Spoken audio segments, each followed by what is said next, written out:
welcome back to Marta from Sparta. In this episode we are back to creating jackets out of the vintage quilt this time. And I got this quilt a while ago on eBay, and it was amazing deal. And there's tons of stains on it, and I will show you that later on the video, so it might be little tricky. And it's beautiful, it's very springish. So I came up with this pattern, which I really love. I'm gonna show you that in color later. I already printed out and cut it out. I did everything, which I really don't like to do. And I prepared myself for actually working with the quilt itself and trying to put a pattern together and actually avoid this stain area. So quilt was fairly inexpensive, and I got it during the winter time. And that's this beauty. You can guys see it right over here. It's gorgeous, beautiful quilt, which is featuring kind of like a spring flowers, and I think that I'm scared of that fact that the stains are in a very crucial parts of this quilt, and if I want to create something consistent and have matching sides, that might be challenging. I'm gonna be doing this in size small because this jacket is kind of oversized, and I tend to make way too oversized jackets. So let's get started, guys. Let's see what's gonna happen.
After a few hours of cutting and ironing, and I still do iron and cut, everything is ready. And it took me a little bit longer because, as I mentioned before, I had to figure it out, design and how I wanted to go. Also, I decided to do a lining, so I also cut out the lining, and that would be the sleeve, and sleeve will have also original binding. And I had to decide what I'm gonna do with the fronts and what I'm gonna do about the back, and that will be the back. So now it's gonna be time to put this jacket together, which is super easy and straightforward. I decided to go with the pink polka dot lining to match one of the roses on the jacket. That's how the front will look like, and one side gonna have blue rose, the other side gonna have pink rose. I decided to go with a, as I mentioned, with a polka dot lining. Hold on a second, I'm sorry. And with polka dot lining, and that's the bias tape, which I really want to go with. I think this neon gonna add super fun accent to the jacket. And also, like, when I think about the bias tape, I think, like, you know, it has to match pink and the front. And green is totally different green shade, and yeah, it's gonna go nice with the pink, but I don't think it's gonna go nicely with this kind of like a dimmed green. And I think the neon gonna be super modern pop of color. So after a few minutes of debating, I decided to go with neon because I think, yeah, it's gonna be super fun. Now, as far as the bottoms go, I definitely not gonna go with the red. That's the bottoms which I actually brought from Poland. So now as far as the bottoms go, I'm thinking that the bigger bottoms gonna be kind of more fun and a nice statement for this jacket. So that's how the pinks, I'm gonna line them up over here, would look like. Let's say they are very toned down and pastel, and I'm kind of, my concern is they might be too pastel for it, right? So the other option is I have this gorgeous, I don't know if you can guys see, gorgeous fun buttons, which looks almost exactly as those flowers on the jacket. And I was thinking maybe doing them mixing pink and blue, since we have both. We have some pastel pink and blue on this jacket, and doing them like kind of like a more often. The only thing which bothers me about this option, they are super small. So I think I'm gonna leave the buttons until the last minute, and I'm gonna think about it. The most important elements, like deciding what color lining and what color bias tape is done, and the buttons seems like finished touches, so I'm not gonna even bother thinking about it right now, or I'm just gonna think about it as I am making this jacket. Maybe I'm just gonna do like a, I don't know, like a doubles. How come I have, oh yeah, maybe I'm just gonna do sets of two. I don't know, I still think they're a little bit too small, but again, buttons are not that important right now. This jacket has very fun and interesting color, so actually it's gonna be different way to connect everything together. These are, I never did that before, which is super exciting. These are two fronts, and the first thing which we're actually gonna do, we actually will connect fronts together right over here, and the iron will be very handy because every time we have to flat the stitches. So I'm gonna repeat every step with the lining and with the main fabric, because I decided to go with the lining. And yeah, it's just not really that much sewing. I guess the most time it will take actually to attach bias tape, not putting the jacket together. So let's me get started. And first, again, like, I'm gonna connect the tops, because that's how it's supposed to look like, which is super interesting. I never did that before, and I'm actually curious how's that gonna go. But okay, let's get started. I am very excited. Everything is ready, my sewing machine is ready, so let's go. After we connect the front parts together, but this weird way, which I never did it. Okay, maybe it's not a weird way, different way. It seems like we have to find the middle right now. In our back, we have to find the middle. Okay, round sides together. And we gonna stitch it into this, in the middle of this square. And I'm gonna do the same thing with the lining. The pattern doesn't come with a lining idea, but again, I learn every time I do something, so I kind of figured it out how I'm gonna do lining on this specific project. So I'm going through the same steps with the lining as I go with the main piece. So now I'm just gonna put, you can look at the diagram next to me, actually it's gonna be easier, so let's go.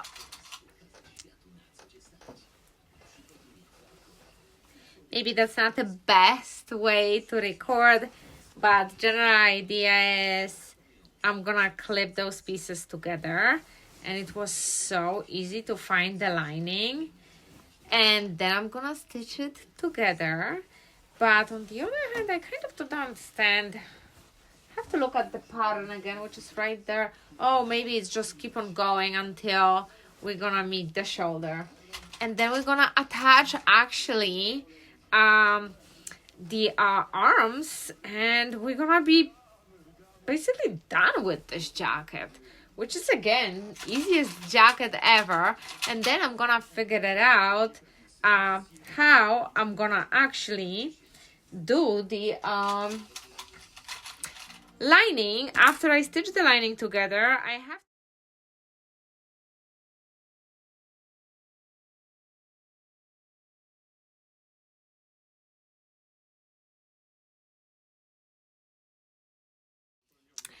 Alrighty, so I have two shelves right now. One is my lining. Looks exactly like a jacket, right? And the other one is obviously my jacket.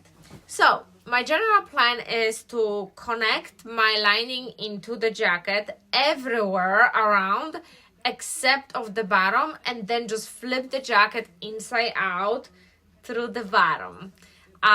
If that's gonna work, I do not know, but I will try it and I will let you know. I'm sure that there are some ways, but I was way too lazy to watch another YouTube video how to flip the jacket. So I'm trying to use my common sense and knowledge and try to do it myself without the help of other YouTubers.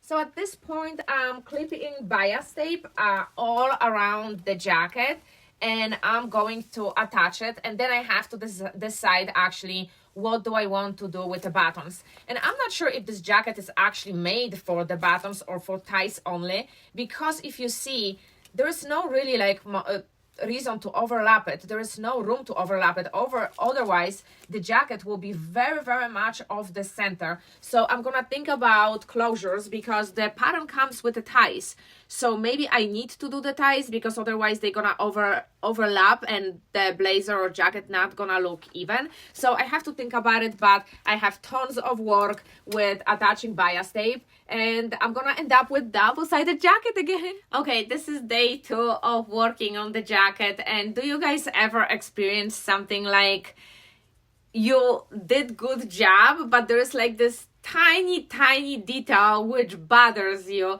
and you're trying to fix it, and then it makes everything worse?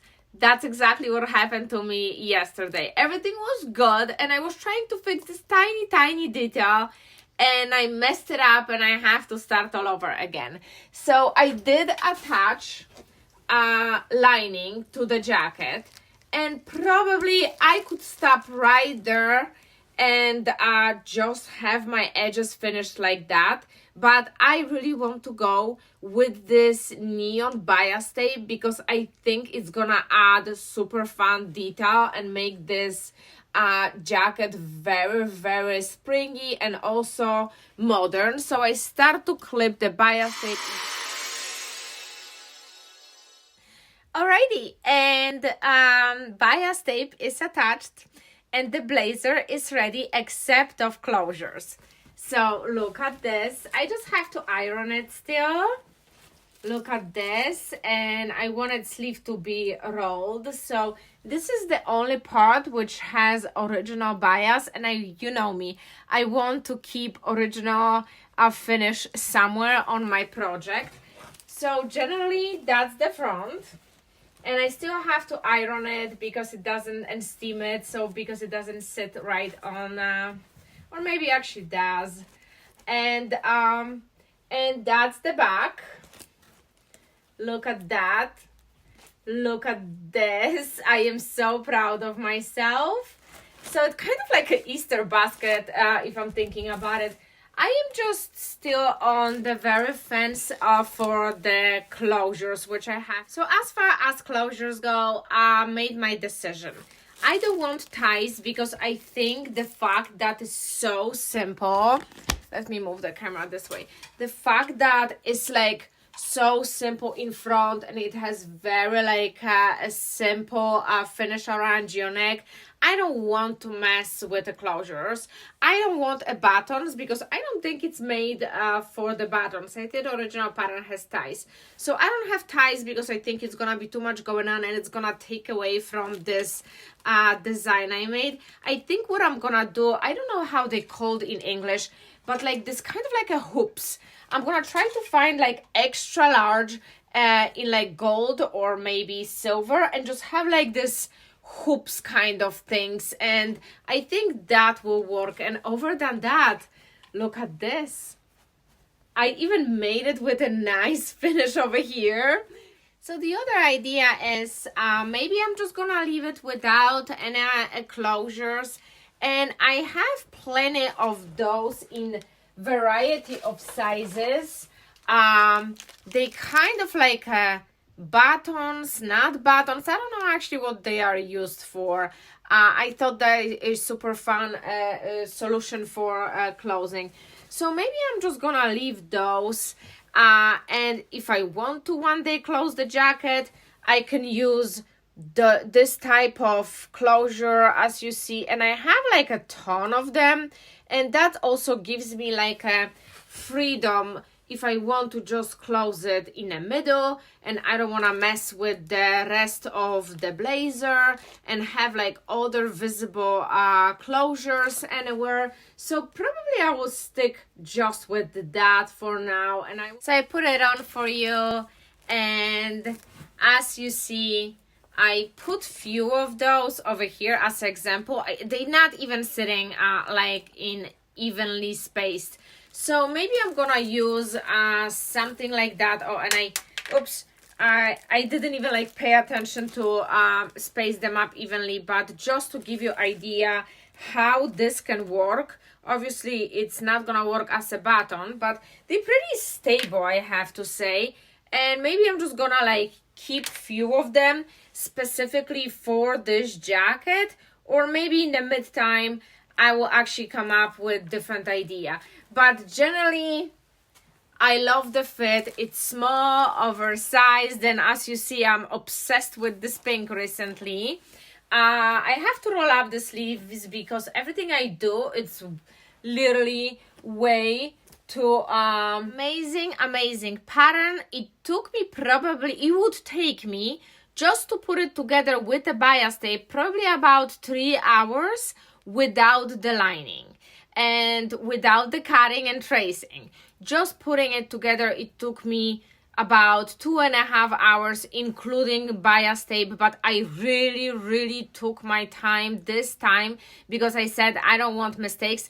Everything has to be perfect. And I made some silly mistake, which was bothering when the bias tape was not connecting, and I'm trying to redo it, and I created for myself more work because this is who I am. Everything has to look picture perfect.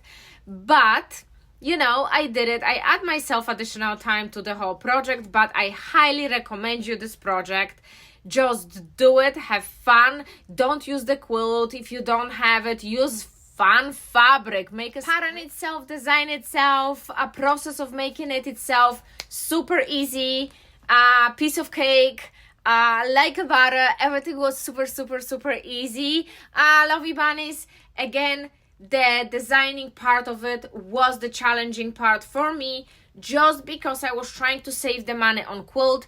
I bought like very old quilt, like probably like 50 or 60-year-old, and it was stained all over, as you saw on previous clips, and I wanted to design something which makes sense and looks fun, and finding parts which gonna make sense together without the stains on it was the challenging part for me.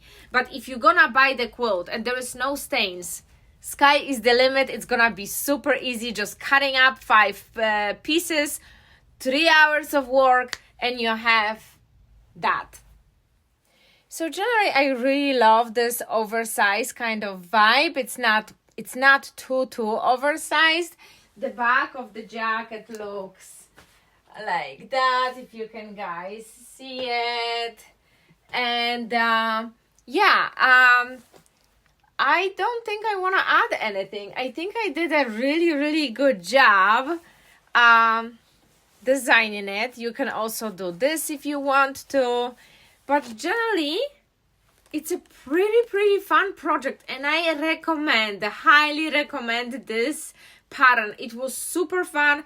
It was 1, 2, 3, 4, 5 pieces, straightforward, really not complicated pattern at all. You just need a fun piece of fabric, and I think I might do something like that, but using like a regular fabric. I love those notches over here. They are super cool. So I will record more shots of this jacket outside. I'm gonna take detailed pictures, but my final thoughts are, yes, this this is totally beginner friendly pattern. You do not have to do lining. I wanted to do the lining because the quilt on the other side was very destroyed, and I don't want to take my jacket off and have like a stains all over it and explain everyone, hey, it's a vintage quilt which is gazillion years old and I'm doing the videos, yada yada. So I just wanted to wear the jacket comfortably and take it off and look nice and neat. As far as the closures goes, I'm gonna give it a thought. The one challenging part for me was still doing very neatly bias tape as a one piece in this tiny connection, but I made it. I took my time. I was doing it very slow. I clipped it. I am definitely making one more jacket like this, but maybe not using the quilt, but a fabric, something like throw for spring or something. I will come up with something, and I have plenty of this left. And I'm already working on another fun project using leftover of this quilt. The most challenging part of this quilt was when I showed you it has tons of stains, and it still has the same stains either on this side or that side, and was not avoidable. It was so challenging. That was the worst part, the most challenging part, to find two mirrored parts which are not stained, and I couldn't find two blue flowers or two pink flowers, so I decided to do two different sizes, one blue, one pink, and same thing I did with sleeves, because that was the biggest challenge with this quilt, not the project. So thank you so much for watching. Thank you so much for joining me in another Sunday, another video. I really enjoyed this project a lot. 10 out of 10. And of course, today when I finish, the weather is not the great, because why it would be? It's raining actually. Overcast is perfect for pictures. And as a photographer, I'm gonna tell you, shoot when it's overcast. The glowing skin and smooth skin, that's what gonna give you is overcast. So overcast is perfect except of the rain. So I will shoot this jacket. I will take few pictures another day, and I'm gonna put this video together. Thank you so much. Enjoy the rest of your weekend. See you next week. Bye. And hey, if you have expensive taste like me and you want to keep your bank account happy as well, this is the right place for you. Thank you for watching. I will see you next week.